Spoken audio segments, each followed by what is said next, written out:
ශ්‍රී Lanka Telecom සහ මොබිටෙල් සේවා එක්තැන්ව SLT Mobitel ලෙසින් අලුත් ගමනක SLT මොබිටෙල් එකම එක සබැඳියාව.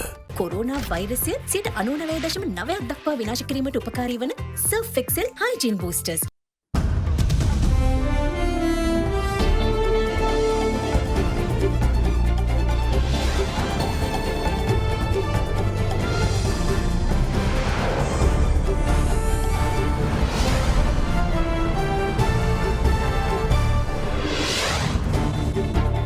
අද 2021 පෙබරවාරි 1 සඳුදා සිරස්ථාන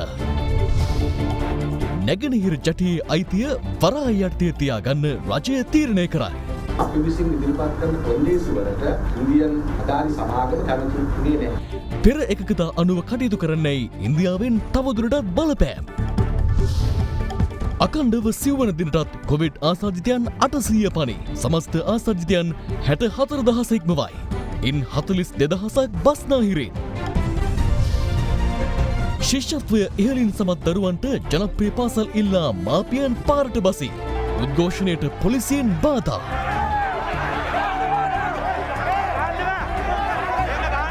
ශිෂ්‍යත්ව ප්‍රතිඵල මත පාසල් ලබාදීම මසකින් කල් දමයි.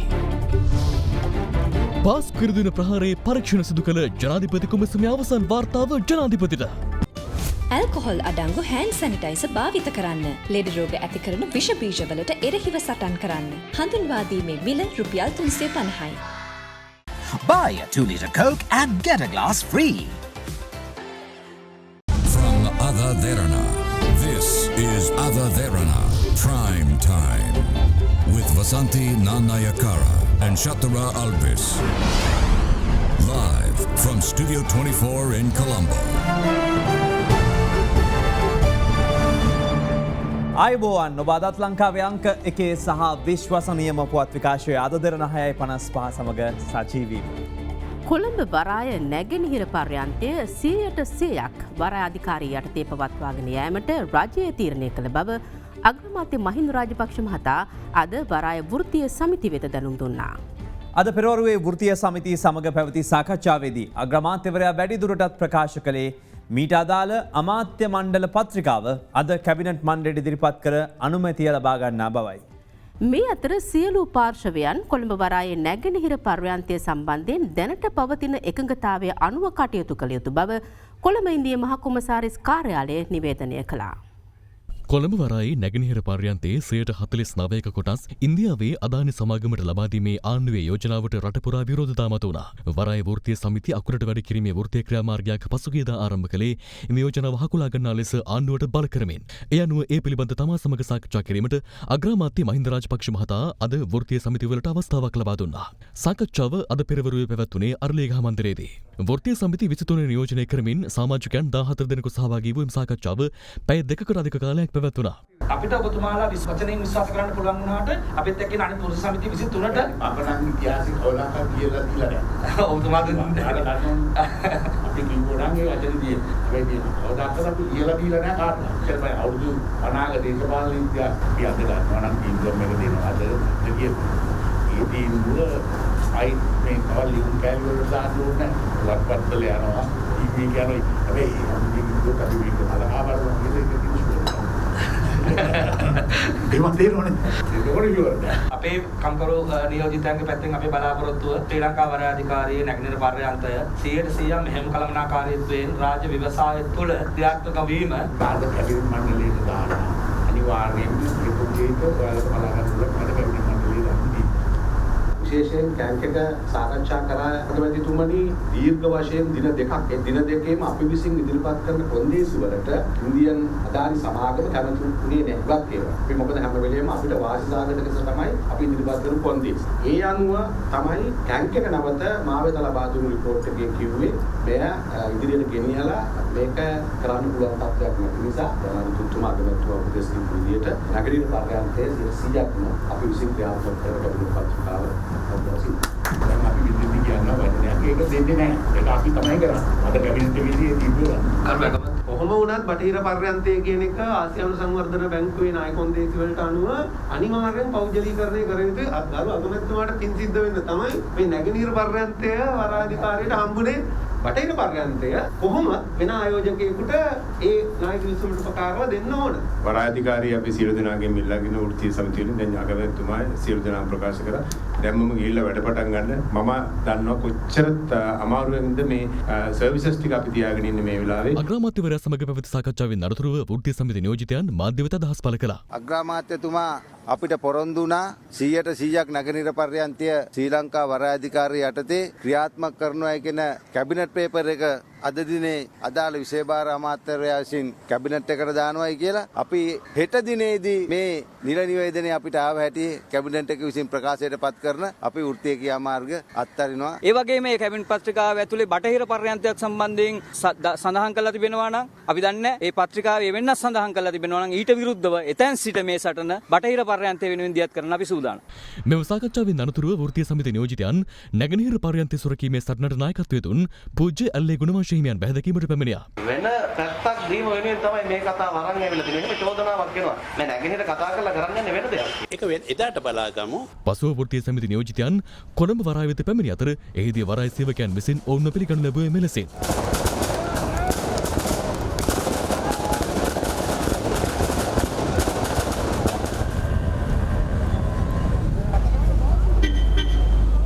මෙතර කොළඹ වරායේ නැගෙනහිර ජටිය ඉන්දියාවට ලබා දීමට විරෝධය පළ කරමින් අද දහවල් වරාය වෘත්තීය සමිති සහ සිවිල් සංවිධාන එක්ව වරාය අධිකාරිය ඉදිරිපිට විරෝධතාවයක නිරතුණා. වරාය නැගෙනහිර ජටිය දැන් කතාවක් කියනවා නැගෙනහිර ජටිය බේරලා දෙන්නම් බටහිර දෙනවා කියලා. අපි අහනවා එහෙම කොහොමද කියන්නේ? කාගේ සම්පත්ද? මේවා රාජපක්ෂවරුන්ගේ බූදලේද? නැගෙනහිර පර්යන්තය 100% අපිට දෙනකොට බටහිර පර්යන්තය ඒක ආදානියට දෙනවට ඒත් අපි විරුද්ධයි. ඒ විරුද්ධතාවය එහෙමමයි. මේ වන විට වරාය ශේෂ්ත්‍රයේ සිටින බොහෝ ප්‍රවීණයන් ප්‍රකාශ කරන කාරණයක් තමයි වරායක ගැඹුර කියන්න ඉතා වැදගත් සාධකයක් බව. කොළඹ වරාය ප්‍රධාන කොටස් දෙකකින් සමන්විතයි. ඉන් එකක් තමයි අලුතින් ඉදිකරපු මේ ගැඹුරු කලාපය. අනිත් එක පැරණි වරාය පිහිටි මේ නොගැඹුරු කලාපය. මේක මේ ජයා බහලු පර්යන්තය ශ්‍රී ලංකා වරාය අධිකාරිය සම්පූර්ණයෙන් පාලනය කරනවා. ඒකම SAGT පර්යන්තය එම නැත්තම් මේ කියන දකුණු ආසියානු පිවිසුම් පර්යන්තය පෞද්ගලික ආයෝජනයක් සමග ක්‍රියාත්මක වෙනවා. මේ කලාපය ගත්තම ගැඹුර මීටර 14.5. බහලුම් සාමාන්‍ය 20,000ක් විතර රැගෙන එන විශාල ප්‍රමාණයේ නෞකාවන් හසුරවන්න අඩුගානේ මීටර 18ක්වත් ගැඹුර තියෙන පර්යන්තයක් තියෙන එක අත්‍යවශ්‍යයි. ඒ හින්දා තමයි කොළඹ වරායේ මේ වගේ මේ ගැඹුරු පර්යන්ත දෙකක් ඉදි වෙන්නේ. ඉන් එකක් තමයි CICT එක. එහෙම නැත්නම් කොළඹ ඉන්ටර්නැෂනල් කන්ටේනර් ටර්මිනල් එක. අනිත් එක තමයි ඊස්ට් කන්ටේනර් ටර්මිනල් එක. අපි කියන වඩාත්ම කතාබහට ලක් වෙච්ච ස්ථානය තමයි මෙන්න මේක. ශ්‍රී ලංකා වරාය අධිකාරිය මේ දකුණු වරාය තුල ආందోලනයට තුඩු දීලා තියෙන නැගෙනහිර පර්යන්තය ගොඩ ගන්න තීරණය කරන්නේ මෙන්න මේ කියපු ලෝකේ විශාලතම නෞකාවලට පහසුකම් සපයලා විශාල ලාභයක් උපය ගන්න අපේක්ෂාවෙන්. මීටර 1300ක් දිගින් ඉදිකිරීමට සැලසුම් කරලා තියෙන මේ පර්යන්තේ සමස්තයක් විදිහට ගත්තයින් පස්සේ මෙහි හෙක්ටාර 76කින් සමන්විතයි. ඉන් හෙක්ටාර 20ක් මේ වන විට සම්පූර්ණයෙන්ම ඉදි කරලා තියෙනවා. තවත් හෙක්ටාර 10ක් මේ වන විට අර්ධ වශයෙන් ඉදි වෙලා තියෙනවා. සමස්තයක් විදිහට ගත්තම හෙක්ටාර 30ක් ඉදි වෙලා තියෙනවා. මේ නැගෙනහිර පර්යන්තය මුළුමනින්ම ඉදි කරලා අවසන් කරන්න මෙන්න මේ කඩ ඉරි වලින් පෙන්නලා තියෙන තවත් හෙක්ටාර 46ක් පිරවිය යුතු වෙනවා. ඉදි කරලා අවසන් වෙච්ච මේ හෙක්ටාර 30ක භූවිභාගයට දොඹකර ගොඩබෑම කියන කාරණය ගිය වසරේ මහත් ආందోලනාත්මක කතාවක් වුණා. කෙසේ වෙතත් වරාය අධිකාරිය ගත්තු මේ උත්සාහයට පසුගිය සමයේ ඉන්දියාවෙන් දැඩි විරෝධයක් එල්ල වුණා. මේ අතර තමයි අග්‍රාමාත්‍ය මහින්ද රාජපක්ෂ මහත්මයාගේ මැදිහත් වීමත් එක්ක මේ ගැන්ටි දොඹකර බෑමෙන් අනතුරුව අද වන විට එහි මෙහෙයුම් කටයුතු සම්පූර්ණයෙන්ම ශ්‍රී ලංකා වරාය අධිකාරිය සිද්ධ කරන්නේ. මේ අතර යහපාලන රජය සමයේ මේ නැගෙනහිර පර්යන්තයෙන් කොටස් 149ක් ඉන්දියාව සහ ජපානයට පිරිනැමීමටත් 51ක් ශ්‍රී ලංකාව වරාය අධිකාරිය යටතේ පවත්වාගෙන යාමටත් යෝජනා කරලා තිබුණා. මේ ගිවිසුම ක්‍රියාත්මක කරන්න නැත්නම් මේ අවබෝධතා ගිවිසුම ක්‍රියාත්මක කරන්න වත්මන් රජය උත්සාහ කරනවා. මේ උත්සාහයත් එක්ක වරාය සේවකයෝ ඒ වගේම සිවිල් සංවිධාන තවත් වෘත්තීය සමිති වගේම මේ රජයේ බලයට පත් කරන්න කැපවුණු බොහෝ පිරිසක් දැඩි විරෝධයක් එල්ල කරනවා. ඔන්න ඔය විරෝධේ අද අවසන් වෙන්නේ වරාය සේවකයෝ ගෙන ගිය සටනට ජයග්‍රහණයක් ලබා දීලා. මේ කියන නැගෙනහිර පර්යන්තය 100% ශ්‍රී ලංකා වරාය අධිකාරියට සංවර්ධනය කරන්න එකගත්වය පළ කරා රජය. ඒ අනුව දකුණු වරායේ මෙන්න මේ කියන දිය කඩනයට සමාන්තරව කිසිදු දැනට ඉදිකිරීමක් කරලා නැති නමුත් ඉදිකිරීමට හැකියාවක් තියෙන මේ බටහිර පර්යන්තය ඉන්දියාව සමග එක්ව සංවර්ධනය කරන්න දැනට යෝජනා වෙලා තියෙනවා. මෙතර අදත් වරාය නැගෙනහිර ජටිය සම්බන්ධයෙන් පාර්ශව රැසක් අදහස් පළ කළා. අපේ ආබාධ රට ඉන්දියාවේ අද හදන එන්නතක් තමයි අද අපි කොවිඩ් වලට පාවිච්චි කරන්නේ. උදේ අපි ඒ රටේ තාක්ෂණ දියුණුව ගැන අපි කතා කරලා නැහැ. සෑම විටම වෘත්තීය සමිතිය ලෝමනාව විතරක් ඉදිරිපත් කළා. රටේ පොදු මහ ජනතාවගේ විශාල බලාපොරොත්තු නැති කර දැමීම විතරයි. අල්ලපු ගෙදරට වැඩ බාර දීලා හරියන්නේ නැහැ නේ තමන්ගේ ගෙදර වැඩ. එතකොට වෙන දේ මං අමුතුවෙන් කියන්න ඕනේ නැහැ. ගෝල් පේස් එක ළඟ දැවැන්ත රැස්වීමක් කියලා අපි කිව්වා. අපි මේක ලැබුගින්නක් වගේ අවුලවනවා කියලා. ඉතින් ඇවිලි දැන් යනවා මේ. නැගෙනහිර අත්තරිනවා නම් අපිට බටහිර හරි දෙන්න ඕන කියලා තමයි කියන්නේ. ඒ තරමට විකිනීම ඇබ්බැහි වෙලා. දැන් බටහිරයකට බහින්න තමයි ඒ පාර ලෑස්තිය. ඉන්දියද බටහිර ඉන්දියද ඕනම පාර්ශවයක් එක්ක එකතු වෙලා බටහිර පර්යන්තය සංවර්ධනය කිරීම ගැටලුවක් නැහැ. මොකද අපි සෞභාග්‍ය දැක්ම ප්‍රතිපත්ති ප්‍රකාශනයේ ඒ ප්‍රතිපත්තිය ඇතුළත් කළා තියෙනවා. ඉන්දියාවට කොළඹ වරායෙන් කෑල්ලක් දෙන්න වෙලා බය වෙලා දන ගහලා රට බේර ගන්න කෙනා ගෝඨාභයගෙන් දැන් වරාය බේර ගන්න සටන් කරන වෙලා සේවකී.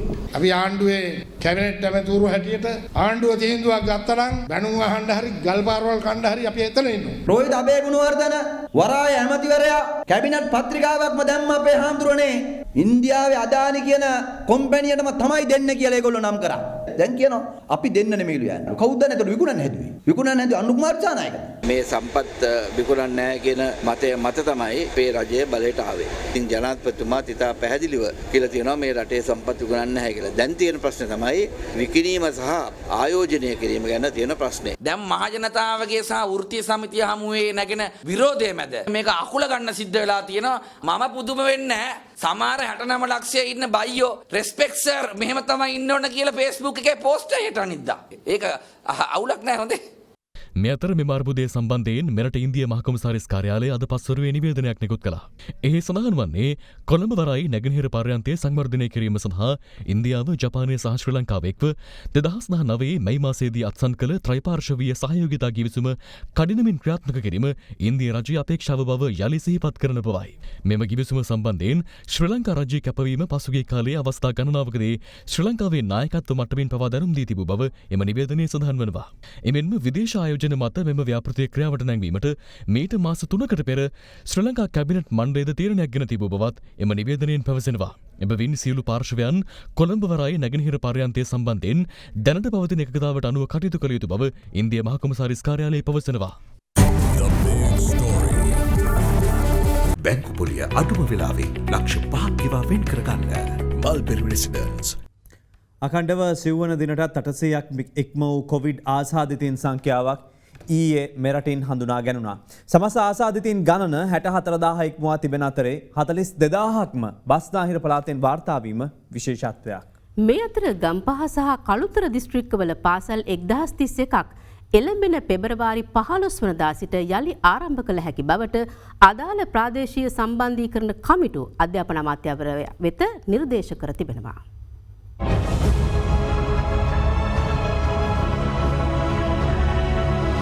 අකණ්ඩව සිව්වන දිනටත් 800 ඉක්ම වූ කොවිඩ් ආසාදිතයන් සංඛ්‍යාවක් ඊයේ මෙරටින් වාර්තා වූ අතර එම ගණන 864ක්. කොළඹින් 362ක්, ගම්පහින් 88ක්, මහනුවරින් 81ක්, කළුතරින් 66ක්, රත්නපුරින් 45ක්, කුරුණෑගලින් 39ක්, මාතලෙන් 33ක්, නුවරඑළියෙන් 28ක් සහ තවත් දිස්ත්‍රික්ක 14කින් කොවිඩ් ආසාදිතයන් 95 දෙනෙකු හඳුනාගෙනවා. කොවිඩ් දෙවන රැල්ල තුළ බස්නාහිර පළාතෙන් මේ දක්වා හඳුනාගෙන ඇති සමස්ත ආසාදිතයන් සංඛ්‍යාව 42000 සීමාව පසු කළා.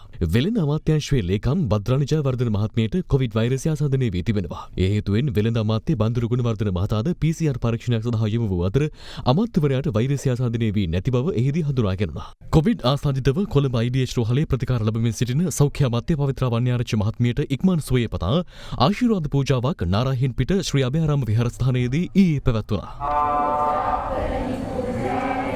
සේවකයන් 198 දෙනෙකු සේවය කරන ජායල මත්ස්‍ය අපනයන කර්මාන්ත ශාලාවක සේවකයන් 90 දෙනෙකුට කොවිඩ් වෛරසය ආසාදනයේ වී ඇතැයි තහවුරු වුණා.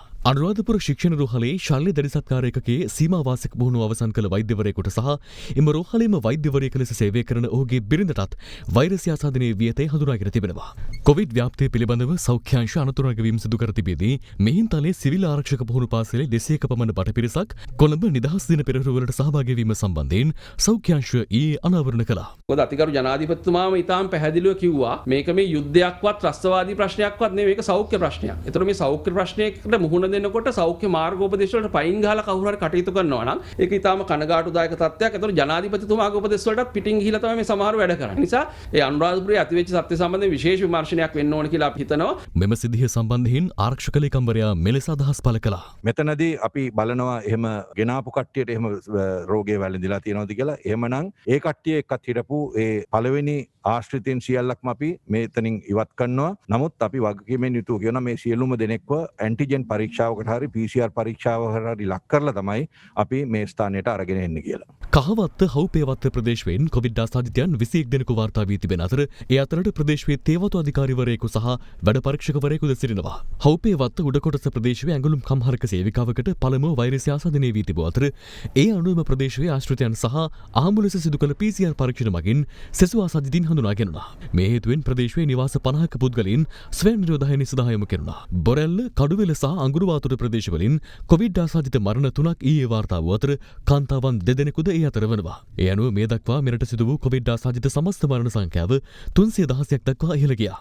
අද දිනේ කොවිඩ් ආසාදිතයන් 348 දෙනෙකු අලුතින් හඳුනාගත් බව යුද හමුදාපති ජෙනරල් ශවේන්ද්‍ර සිල්වා මහතා සඳහන් කළා.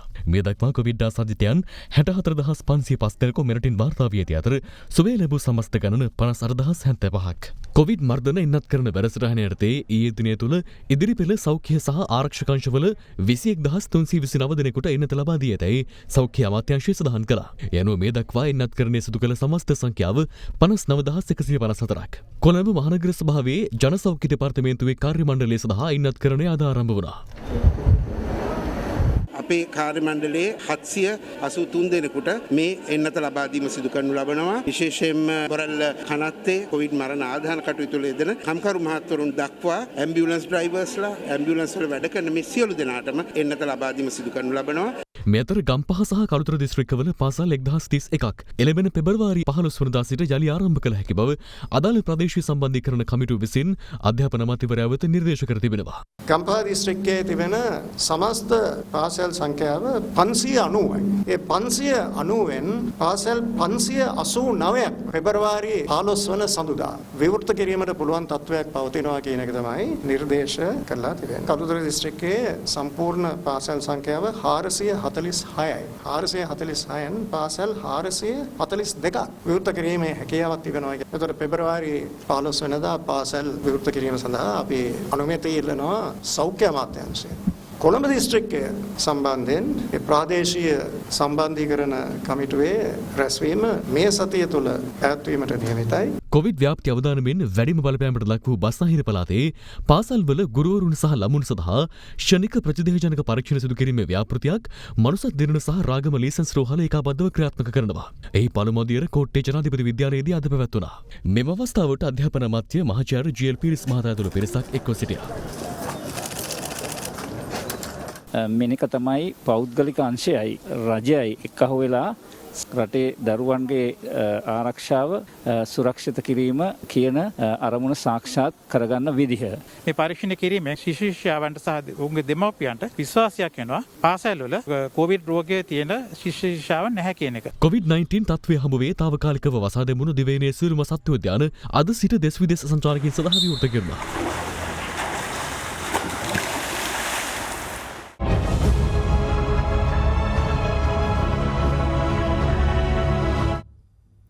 දෙදහස් 20 වසරේ පහ ශ්‍රේණිය ශිෂ්‍යත්ව විභාගයේ ප්‍රතිඵල මත පාසල්වලට දරුවන් බඳවා ගැනීම මසකින් කල් දැමීමට අධ්‍යාපන අමාත්‍යාංශය අද තීරණය කළා.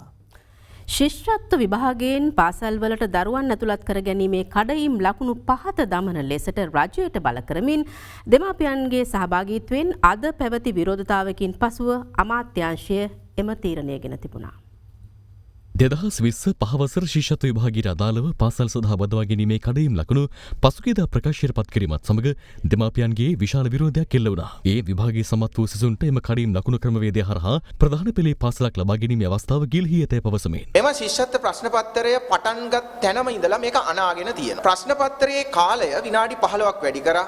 බහුවර්ණ ප්‍රශ්න 4න් 3ක් බවට පත් කළා.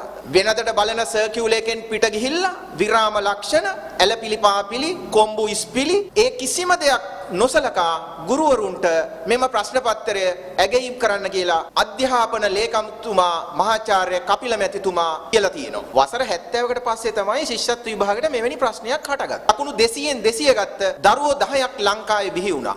එහි ප්‍රතිඵලය තමයි අද අපි භුක්ති විඳින්නේ. පුදුම මහන්සියෙන් ලකුණු 188ක් 87ක් 85ක් 89ක් ගත්ත දරුවට අද ඔහු යන්න බලාපොරොත්තු වුණ නියමිත පාසලට යන්න බැරුව තියෙනවා. ඒ දරුවා ලකුණු අප දවසේ මුළු රෑම ඇඬුවා. ඒ දරුවා 186ක් අරගෙන මං තව ඒ දරුවට මොකද්ද කියන්නේ? මෙතන සම්පූර්ණයෙන්ම තියෙන අධ්‍යාපන අමාත්‍යාංශයේ විශේෂ නැති කරපු අවුල් සහගත තත්ත්වයක්. ඔයගොල්ලන්ට ලබන අවුරුද්දක් එනවා ඕක නිවැරදි කරන්න. මගේ දරුවට ආයි අවුරුද්දක් එන්නේ නැහැ. මෙවන් පසුබිමක මෙම ගැටලුවට විසඳුම් ඉල්ලා පාසල් සුරකීමේ ජනතා ව්‍යාපාරයේ අද පෙරවරුවේ කොටුව දුම්රියපොළ ඉදිරිපිටදී උද්ඝෝෂණයක් පැවැත්වුවා.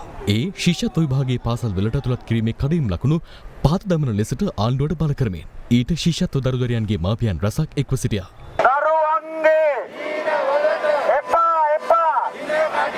පසුව විරෝධතාකරුවන් පාගමනින් ජනාධිපති ලේකම් කාර්යාලය වෙත පැමිණියා. ඒ සමග පොලිසිය සහ විරෝධතාකරුවන් අතර ඇති වූයේ මෙවන් නොසන්සුන්තාවක්.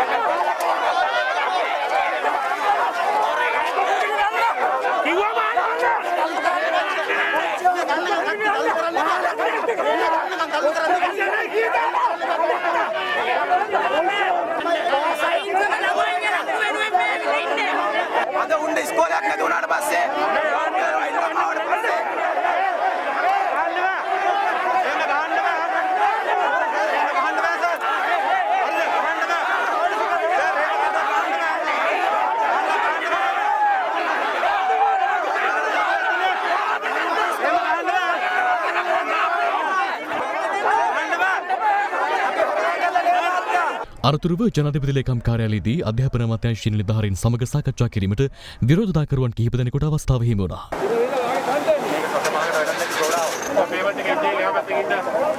සාකච්ඡාවෙන් පසු විරෝධතාකරුවන් මාධ්‍ය වෙත මෙලෙස අදහස් පළ කළා. ඒ සාකච්ඡාවේදී එකඟතා ගණනාවකට එළමෙන්න අපිට පුළුවන්කම ලැබුණා. එකක් තමයි මාසයකට සිසුන් ලියාපදිංචි කරගැනීම මාසයකට අත්හිටුවන්න කටයුතු කරනවා.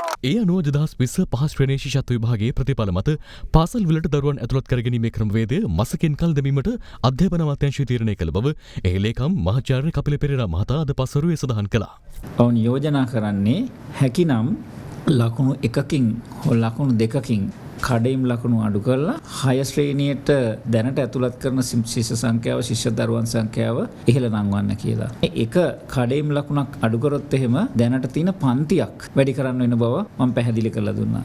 ඒ අනුව මා කල්ලිල්ල ගත්තා මාසයක කාලයක් ජාතික පාසල් 373ෙම බාලක බාලිකා මිශ්‍ර 113 613 යන පාසල් වලට හැකියාවක් තියෙනවද යම් කිසි විදිහකින් කඩයිම් ලකුණු 1කින් අඩු කරලා එහෙම නැත්නම් කඩයිම් ලකුණු 2කින් අඩු කරලා ශිෂ්‍ය සංඛ්‍යාව වැඩි කරන්න.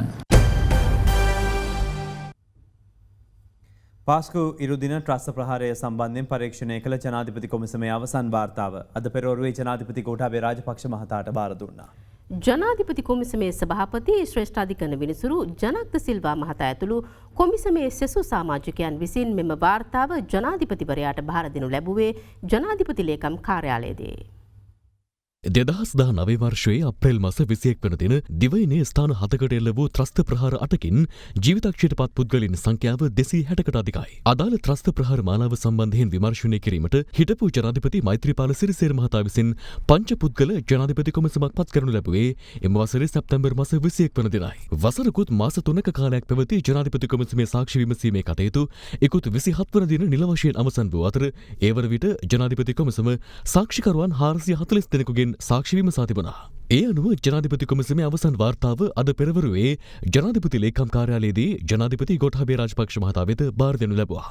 ජනාධිපති කොමිසමේ සභාපති ශ්‍රේෂ්ඨාධිකරණ විනිසුරු ජනක් ද සිල්වා මහතා ඇතුළු පංච පුද්ගල කොමිසමේ සමාජිකයන් විසින් මෙම වාර්තාව ජනාධිපතිවරයා වෙත බාර දෙනු ලැබුව අතර එම අවස්ථාව සඳහා ජනාධිපති කොමිසමේ ලේකම් බෝන කෙහෙරත් මහතාද එක්ව සිටියා. පාස්කු ඉරුදින ත්‍රස්ත ප්‍රහාරය සම්බන්ධයෙන් සිදු කළ පරීක්ෂණයට අදාළ මෙම අවසන් වාර්තාව පිටු 10කින් පමණ සමන්විත බව වාර්තා වනවා. එසේම අප කළ විමසීමකදී ජනාධිපති කොමිසමේ ලේකම්වරයා සඳහන් කළේ අදාළ පරීක්ෂණයට අදාළව සිදු කළ සාක්ෂිකරුවන්ගේ සාක්ෂි සටහන් කර ගැනීම එමනුම් ආදී සියලු ලේඛන ජනාධිපතිවරයා වෙත බාර දීම සිදු කළ අතර එම සියලු ලේඛන පිටු ලක්ෂයකින් පමණ සමන්විත වන බවයි. දැන් තවත් පුවත් කිහිපයක්.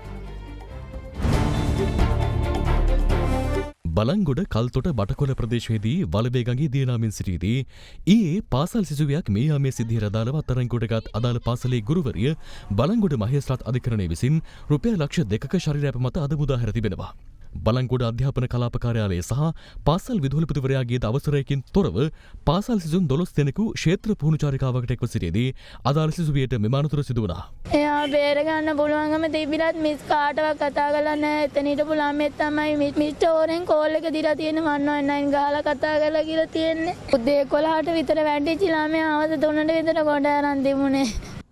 කන්තලේ ප්‍රාදේශීය සභා කොම්පෝස්ට් අංගනය හා කසල කළමනාකරණ මධ්‍යස්ථානයේ ඉදිකිරීමට පසුගිය වසරේදී මුල්ගල් තැබුවද අදටත් කිසිදු ඉදිකිරීමේ කටයුත්තක් නොමැතිව මුල්ගලට පමණක් සීමා වීමෙන් අද වන විට දක්නට ඇති තත්ත්වයයි මේ. සනිමාසේ උණුවලේ ගහපු බෝඩ් එක උඩ තමයි මම මේ ඉන්නේ. ඒකත් අලි කැඩුවා. මේක මොකද්ද කරන්න කියලා අපිට තේරුම් කරලා දෙන්න දන්න කෙනෙක්. අම්පාර දමන වරාලන්ද ප්‍රදේශයේදී 33 හැවිරිදි කාන්තාවක් සහ 13 හැවිරිදි ඇගේ දරුවාත් ඊයේ රාත්‍රියේ ඝාතනය කර තිබෙනවා.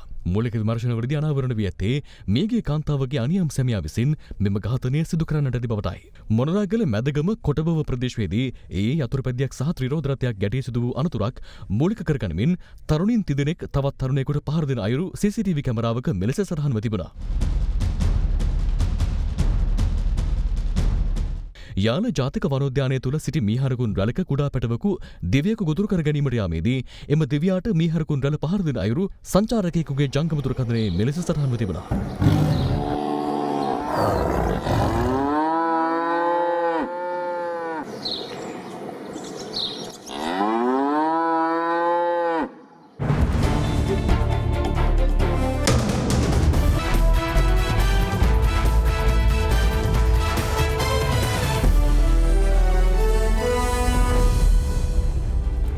අද ක්‍රීඩා පුවත් ගෙනෙන්නේ චතුර කොඩිතුවක් වූ අයිබෝන් චතුර. අයිබෝන් වසන්ති. වත්මාන ක්‍රීඩකයන්ට ආදර්ශයක් වන ආකාරයෙන් පැරණි ක්‍රීඩකයන් හැසිරිය යුතු බව ක්‍රීඩා අමාත්‍ය නාමල් රාජපක්ෂ මහතා පවසනවා. කෑගල්ලේ පැවති මේසපන්දු තරඟාවලියකට සහභාගී වීමෙන් අනතුරුව මාධ්‍යට අදහස් දක්වමින් අමාත්‍යවරයා මේ බව සඳහන් කළා. මහිපාල හේරත් අභියෝගතා කුසලාන මේසපන්දු තරඟාවලිය ජනවාරි 30 සහ 31 යන දෙදින කෑගල්ල මහනගර සභා ගෘහස්ථ ක්‍රීඩාංගණයේ පැවති අතර තරඟාවලිය අවසන් දිනයේ නැරඹීමේ අවස්ථාවට ක්‍රීඩා හතරුණ කටයුතු අමාත්‍ය නාමල් රාජපක්ෂ මහතා එක්ව සිටියා. එහිදී අදහස් දක්වමින් අමාත්‍යවරයා කියා සිටියේ ක්‍රිකට් ඇතුළු සෑම ක්‍රීඩාවක්ම දියුණු කිරීමට නම් පැරණි ක්‍රීඩකයන් ඇතුළු සියලු දෙනා එකතු විය යුතු බවයි. පරණ ක්‍රීඩකයන්ට හිටපු ක්‍රීඩකයන්ට ආරාධනා කළා දෙනවා. ක්‍රිකට් ක්‍රීඩාව විතරක් නෙවෙයි හැම ක්‍රීඩාවක්ම මම සුසන්තිකා ජයසිංහ අක්කාගෙන් පටන් ගත්තා. මේ හැම දෙනෙක්ම අද පැහැදිලිව මේ ක්‍රීඩාව දියුණු කරන්න මැදිහත් වෙලා ඉන්නවා වගේම අපට කිට්වෙන් කටයුතු කරනවා. ඒ වගේම පුළුවන් අර්ජුන අනතුංග මහත්මයාට ඒ ක්‍රීඩාව දියුණු කරන්න මැදිහත් වෙන්න. හැබැයි ඒ ක්‍රීඩාව දියුණු කිරීමේදී මම හිතන්නේ අපි පැහැදිලිව කියන්න ඕන කාරණේ තමයි අතිරු කමිටු කියන කාරණය අවසාන ඔප්ෂන් එක. පළවෙනි කාරණේ නෙවෙයි. නිලවරණකින් ප්‍රජාතන්ත්‍රවාදීව ක්‍රීඩා සමාජයක තනතුරු පත් කරගත්තට පස්සේ ඔවුන්ව දේශපාලන මැදිහත් වීමකින් අයින් කරන්න මේ ඇමතිවරයා සූදානම් නැහැ. හැබැයි ඒ කාරණේ කියන්න ඕනේ අපි දෙන සැලැස්ම ක්‍රියාත්මක කරන්නේ නැත්නම් අපිට දැඩි තීන්දුව ගන්න වෙනවා ඉදිරියේදී. ඒ ප්‍රතිපත්ති වෙනස් කරන්න සිද්ධ වෙනවා. හැබැයි ඒ කාරණේ අවසාන කාරණේ. පරණ ක්‍රීඩකයෝ වුණත් මම හිතන්නේ තම තමන් විවේචනය කරගන්න හොඳ නැහැ. සියලු දෙනාම එකතු වෙලා ක්‍රීඩාව දියුණු කරන්න කටයුතු කරන්න ඕන කියන විශ්වාසය මං ඉන්නවා. කිසිසේත් ආගමක් හෝ ජාතියක් හෝ කුලයක් කේන්ද්‍ර කරගෙන ක්‍රීඩාව හා ක්‍රීඩකයා මනින්න මම සූදානම් නැහැ. තම තමන්ගේ ආගම දාන අයිතියක් තියෙනවා. ඒ වගේම තමයි ක්‍රීඩාව ඉදිරියට අරගෙන යන්න අපි කටයුතු කරනවා. සමග අපගේ ප්‍රධාන පුවත් ප්‍රකාශය නිමාවට පත් වෙනවා. සුබ රාත්‍රියක්.